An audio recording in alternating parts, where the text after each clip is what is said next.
সরকারের নির্বাহী আদেশে নিষিদ্ধ হচ্ছে জামাত শিবির। আইনমন্ত্রী আনিসুল হক জানিয়েছেন, আগামীকালের মধ্যে যুদ্ধাপরাধী দলটিকে নিষিদ্ধ করা হবে। শিক্ষার্থীদের কোটা আন্দোলন ঘিরে সংঘাত সহিংসতার প্রেক্ষিতে গতকাল আওয়ামী লীগ নেতৃত্বাধীন ১৪ দলের সভায় জামাত শিবিরকে নিষিদ্ধ করার সিদ্ধান্ত হয়। মন্ত্রী জানান, জামাত শিবিরকে নিষিদ্ধ করতে ব্যবস্থা নিতে নির্দেশ দিয়েছেন প্রধানমন্ত্রী শেখ হাসিনা। রিপোর্ট করছেন মুস্তাফিজুর রহমান। ২৫০টিরও বেশি ডিজাইন অপশন নিয়ে ওয়ালটন স্মার্ট ফ্রিজ, বোঝে আপনার প্রয়োজন। আগেই নিবন্ধন বাতিল হয় জামাত ইসলামীর। সম্প্রতি কোটা আন্দোলনকে ঘিরে আবার আলোচনায় আসে দলটি।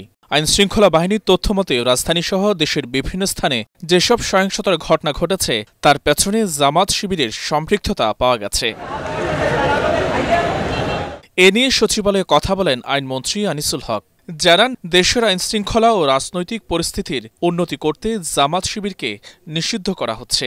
আমাদের কাছে তথ্যপত্র আছে যে এই জামাত, বিএনপি, ইসলামিক ছাত্র শিবির এবং ছাত্র দলের যারা জঙ্গি তারাই এটা করেছে। নিষিদ্ধ করা হয় তাহলে আইন শৃঙ্খলা এবং দেশের রাজনীতিরও অনেক উন্নতি হবে। সাংবাদিকদের প্রশ্নের জবাবে মন্ত্রী আরও বলেন, আগামীকালকের মধ্যেই নির্বাহী আদেশ দিয়ে জামাত শিবিরকে নিষিদ্ধ করা হবে।